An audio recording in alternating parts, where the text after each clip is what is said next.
اقوام متحدہ کی اعلیٰ ترین عدالت نے فلسطینی مقبوضہ علاقوں میں اسرائیل کی موجودگی کو خلاف قانون قرار دے دیا، جبکہ نیتن یاہو کو پاکستانی حکومت نے عالمی دہشت گرد ڈکلیئر کر دیا۔ ان خبروں کی مکمل تفصیلات اس ویلاگ میں آپ کے ساتھ ڈسکس کریں گے۔ ناظرین کرام، اقوام متحدہ کی اعلیٰ ترین عدالت نے فلسطینی مقبوضہ علاقوں میں اسرائیل کی موجودگی کو خلاف قانون قرار دیتے ہوئے اسے ختم کرنے کا مطالبہ کیا ہے۔ عالمی عدالت انصاف نے اپنی مشاورتی رائے میں مغربی کنارے میں اسرائیلی آبادکاری، مشرقی یروشلم کے الحاق، اس کی زمین پر مستقل کنٹرول اور فلسطین کے خلاف امتیازی قوانین کی نشاندہی بھی کی ہے۔ دنیا کے مختلف ممالک سے تعلق رکھنے والے ججز پر مشتمل 15 رکنی پینل نے اپنی رائے میں کہا کہ اسرائیل نے مقبوضہ علاقوں پر مستقل کنٹرول نافذ کرنے اور آبادیاں تعمیر کر کے مغربی کنارے اور مشرقی یروشلم میں بطور قابض قوت اپنے اختیارات کا بے جا استعمال کیا ہے۔ پینل نے اسرائیل پر زور دیا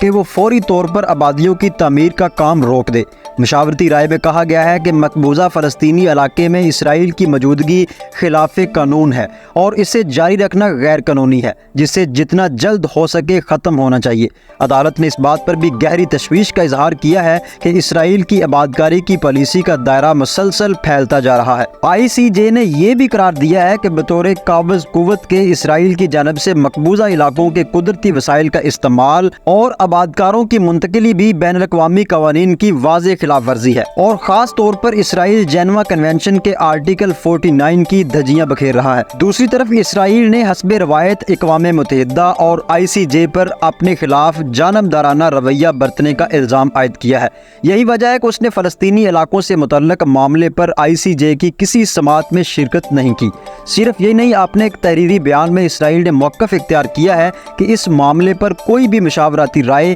اسرائیل اور فلسطینیوں کے درمیان جاری تنازع حل کرنے کی کوشش کے لیے نقصان دہ ثابت ہوگی۔ واضح ہے کہ عالمی عدالت انصاف کی اس مشاورتی رائے پر عمل درآمد لازم نہیں ہے، تاہم بین الاقوامی قانون اور اسرائیل کے قبضے سے متعلق واضح موقف کی وجہ سے یہ رائے وزن رکھتی ہے اور عالمی سطح پر اسرائیل کی حمایت کو کمزور بھی کر سکتی ہے۔ یہی وجہ ہے کہ فلسطینی صدر محمود عباس کے دفتر نے عدالت کے فیصلے کو انصاف کی فتح قرار دیا ہے، جبکہ دوسری جانب اسرائیلی وزیر اعظم نیتن یاہو نے اس فیصلے پر رد عمل دیتے ہوئے کہا ہے کہ یہودی افراد خود اپنی سرزمین پر قبضہ کرنے والے نہیں ہیں، جبکہ دوسری طرف پاکستانی حکومت نے مظاہرین کے دباؤ میں آ کر اسرائیلی وزیر اعظم نیتن یاہو کو ایک عالمی دہشت گرد قرار دے دیا ہے۔ پاکستانی حکومت نے نیتن یاہو کو عالمی دہشت گرد قرار دیتے ہوئے یہ مطالبہ کیا ہے کہ انہیں فلسطین کے خلاف مبینہ جنگی جرائم کے الزام میں انصاف کے کٹہرے میں لایا جائے۔ وزیر اعظم شہباز شریف کے سیاسی اور عوامی امور کے مشیر رانا ثناءاللہ نے تحریک لبیک پاکستان کے مظاہرین کے ایک اہم مطالبے کو تسلیم کرتے ہوئے کہا ہے